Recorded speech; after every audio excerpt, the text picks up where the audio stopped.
All right, so I got really excited about this new Algorand initiative, and not everyone was excited as I was. And in fact, I got a lot of pushback and hate on this, but I think this is really cool. I'm going to dive into this to start off our Algorand segment because I don't know. I think it's pretty neat. Let's have a talk here. All right, Algorand Foundation says Liquid Auth is now live on Algorand through Algo Wallet. Sign in securely anywhere with your wallet. No passwords, no big tech lock-in, just your face or fingerprint, and which is cool. Also, I was like, I didn't really fully understand what they meant because I don't know. I don't think it was like worded very well. But Mark, actually, the Algorand CMO, explained this way better. He said, calling all cypherpunks, you can now store all your passwords in a safe custodial crypto wallet protected by your 24-word seed phrase. No more passwords, no more relying on centralized gatekeepers.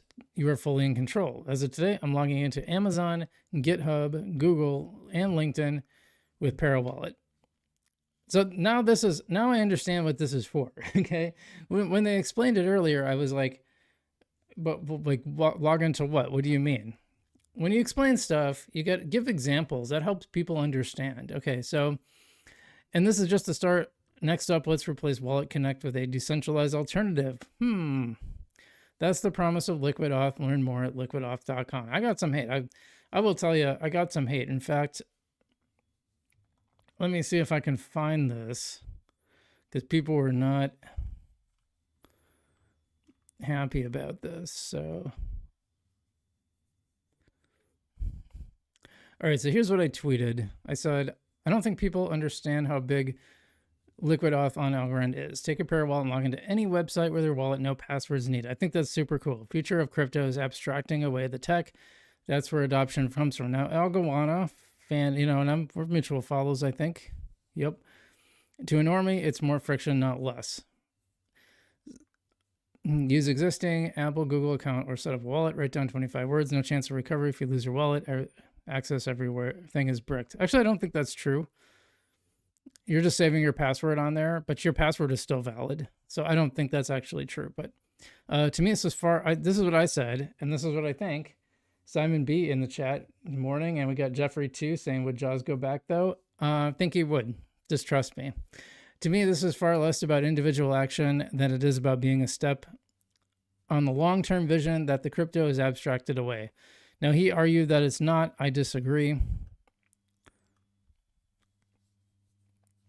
Liquid Auth is about returning to Web3's roots, self-custody, trustless portability. It's huge, yep. McPhil. Markville. Some of you guys like, because people don't know what Algorand is and what Wallet is. Yeah, that's fine, but this is like good for us. This is people in the ecosystem. Also, Leo saying afternoon. What's up, Leo? Yeah, appreciate you guys being here. So I don't know. I think this is really cool. It may not be like the end all be all. And I said, this is how you explain things in crypto, by the way. Show how you're actually using it. Yes, guys, got to show how you're using it. This is what I'm saying. So I just, the lack of explanation in crypto just absolutely frustrates me. Like, you guys are already overcoming a huge barrier with crypto because so many people, it's so jargon filled that people don't understand it. When you explain stuff, I'll get people in my chat all the time. They're like, check out this coin, check out that coin. Why? Tell me why. Don't just name a coin. Tell me why you think it's so darn important. Anyway, so that's a frustration of mine. Less frustrating is the age of AI agents. And we got Mark here from the foundation saying, we are entering phase 4 of the internet of AI agents. Billions of agents interacting with each other, exchanging services and value. Blockchains will be the dominant payment layer for the internet of AI agents. X402 will play a critical role, and Algorand is ready. Algorand is ready on X402. Algorand report here has some stuff more on X402. No fees, instant settlement, blockchain agnostic. That's pretty key. Frictionless security and trust via open standard and web native. Leo says, did you talk about the Nillion news yet? Did I? I don't remember saying anything about Nillion news. Is there something I should be covering? Actually, I probably could. I think I don't know if I saved it, but I did comment on some stuff around Nillion. Genfinity saying I would love to interview on this. That's nice. Nice to see that. I wonder if he actually did it. Genfinity, I mean, I'm kind of surprised at the interviews that they're doing by there. Oh, they're going to ETH. Yeah, I did see that. I did see that. I don't think it was exclusive though, was it? Well, anyway, we'll talk about that on the on another segment. We're in the Algorand segment right now. So anyway, yeah, I think this is great. I think this is one of the big use cases for Algorand. In other crypto too is going to be agent to agent payments. You just can't do this on bank rails. It's just way too slow, way too expensive. X402 at no fees, instant settlement. That is going to be the key driver. So I think he's 100% right here.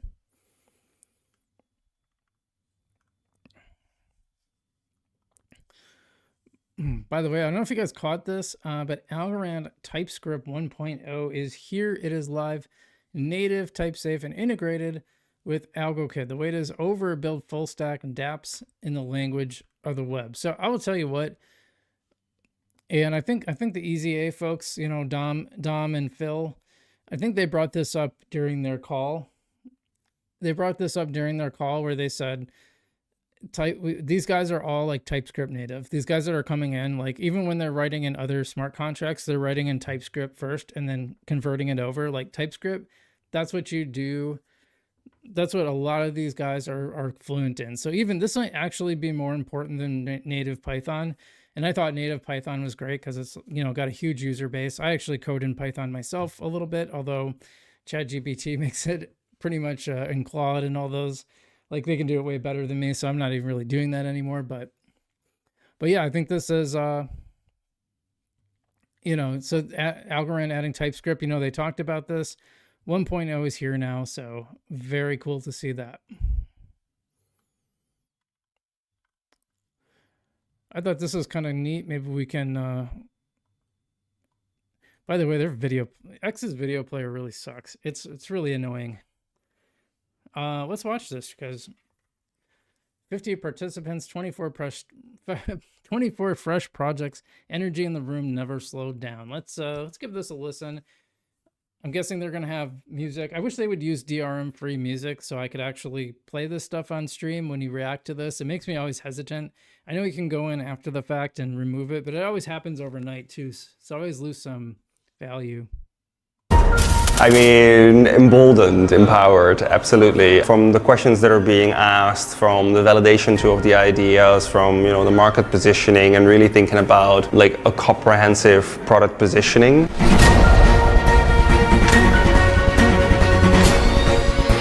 That really, you know, sort of like resonates and really sort of like almost prepares the people that are making something right now into the ability to actually make a company afterwards.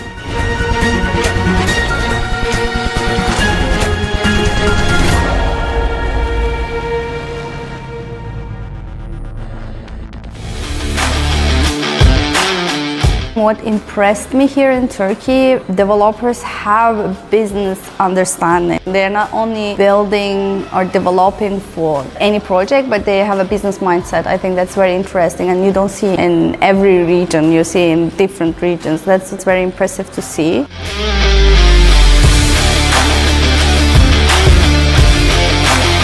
After the hackathon, we don't want the journey to end after the hackathon. We want this to continue. Quite often when we talk to hackers attending to a hackathon, they get frustrated. You come to the hackathon, you come with all your will, you come with all your energy, all your positivity.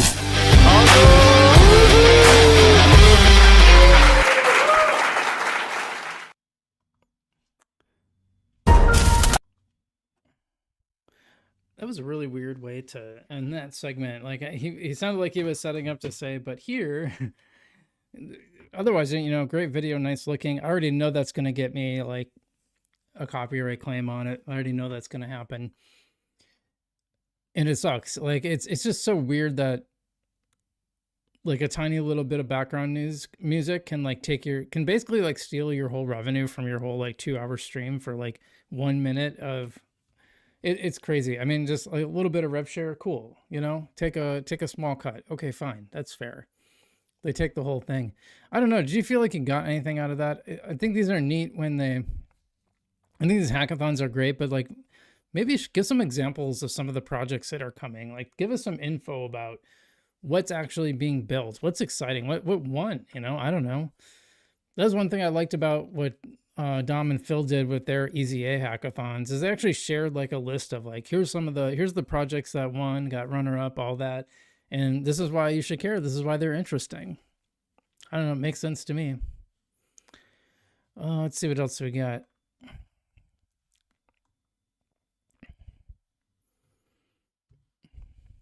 This is from Loaf Pickle. He said, I've been thinking a lot about how to make the chain economically, how to make the chain economically sustainable. And they say the best thing to do is write it down. Let's see. Let's take a little time to read this. We're in a sustainability pickle. Algorand has built one of the most technically advanced blockchains in existence that is fast, secure, efficient, and increasingly quantum resistant. But even with this strong foundation, the ecosystem faces a fundamental challenge. How can Algorand remain economically sustainable for decades to come? Now, that's what I've been talking about. I've been talking about in this channel for a long time. Like, there's not really a good revenue source. The fees are, you know, kind of a fraction of Algorand's burn rate right now. So they need to do something. Anyway, today, the Algorand Foundation plays a role in maintaining network operations through funding, grants, and incentive programs. But that model, and you know, I've been talking about this, it can't last indefinitely. For Algorand to truly thrive and achieve long-term independence, it must evolve into a self-sustaining ecosystem where node operators, developers, and validators have strong economic reasons to participate without depending on foundation support. 100%. So far, 100%. So he says 2 potential paths forward. One is to modify the existing chain and evolve its economics. The other is to relaunch the chain as a break glass in case of emergency option. Key is to delay that second path as long as possible while burning as many fees as we can, learning what works and what doesn't before taking any irreversible steps. And he says, scenario 1 is modifying the existing chain. The most practical path forward is modification by improving incentives within the current network. This is the least disruptive approach and aligns with the direction the ecosystem appears to be heading in. Now, Foundation CLO Jenny Levine, and by the way, they had a really good podcast at the Algorand Foundation's podcast, Verifiably Random, with Jenny Levine talking about how Algorand fits into some of the regulatory framework, the Genius Act, and the upcoming, it was a Clarity Act, I think. So definitely check that out, by the way. But anyway, she discussed the idea of adjusting Algorand's supply cap to conform to U.S. regulation, potentially introducing inflationary elements into the model. Meanwhile, the foundation's choice to opt into staking rewards for ecosystem projects fit into this broader narrative. Sustainable incentives are necessary for node participation. Yeah, we found that. I mean, without the incentives, people just didn't use it. That's just the way it is. The foundation's resources diminish over time and no economic motivation remains. Many nodes could go offline, threatening decentralization. A carefully structured incentive model, one that rewards those securing and governing the network, can ensure economic sustainability without over-reliance on inflation. Core issues: inflation introduces risk. With the most of the token supply already in circulation, new issuance could harm economic sustainability by diluting value and weakening participation incentives. So how do we maintain sustainable participation and growth without undermining the network's economic foundation? So here's his practical adjustments. 1, reduce staking rewards by 66%. People aren't going to like that. Adopt a fee burn model, ensuring that network usage directly supports long-term sustainability. That's probably good. We've been seeing the fee burn work for Alpha for sure. Alpha Arcade, the Alpha token. Fee burn model has done wonders for it. Increase base transaction fees modestly. We got Jeffrey in the chat saying we absolutely need to raise fees. I 100% agree. This is coming from someone who has been obsessed with Algorand oranges since its launch. Yeah. Now, here's the thing about that. apparently there's some issues where specific fees are baked in the smart contracts. So raising fees would actually break a lot of the smart contracts going on. That's a little disturbing, and it seemed like it wasn't a smart thing to have done that. I don't know, where that decision came from. I had no idea. But I learned that recently when I talked online about raising the fees. But other than that, if that can be addressed, like obviously you have to increase the fees. I really think you do. It's just not going to be sustainable long term unless Algorand goes like way up in price. These measures would help balance incentives, increase burn fees, and provide value. So the break the glass option is like a chain relaunch. He calls that a more radical path. Yeah, it absolutely is. Break glass in case of emergency. I think it would be a real problem. A relaunch could enable a clean reboot with an updated economic model, a modernized fee structure, and a full quantum resistance from day one. But the community should aim to delay this as long as possible, ensuring that when it happens, it's based on clear data and real-world learnings from current chain performance. I think that'd be disastrous. I think that would be absolutely disastrous because it would be a really bad look. Look what happened with Townstar on Gala Games. They relaunched and it just lost. No one. People lose. People end up losing in these scenarios. They lose what they built. They get frustrated. People left the chain. A lot of people left the chain on Gala. I think that would happen here too. It's the constant shifting and moving around and, oh, we're going to this, we're going to that, we're changing this, we're changing that. People just got sick of it. But I think if it becomes necessary, it's going to be a real problem. I do agree that. Well, we just saw the first quantum resistant transaction too, by the way. We got some. Yeah, we definitely got some stuff in the chat. Green Blue Algo says step 1, charge for services provided. Well, that would be interesting. Yeah, that'd be a nice thing. The foundation should be maybe bringing in some revenue from the services it provides instead of paying others. I'll tell you, I can't share my off the record conversations, but I'll say like some pretty big higher ups were frustrated to hear that. I'll just say that. Simon B says, I'm a fan of increased fees. It breaks some good stuff, so be it. Better than the entire chain goes offline in 2 years. I mean, I just think they're going to have to. I just don't see it as being sustainable. And if they have to rewrite those contracts, then rewrite those contracts and fix it. Anyway, definitely food for thought. I think there's some really good news around Algorand right now, and there's some stuff that's maybe concerning. And, we talk about it all here. That's what we do. So thanks for tuning in for our Algorand segment.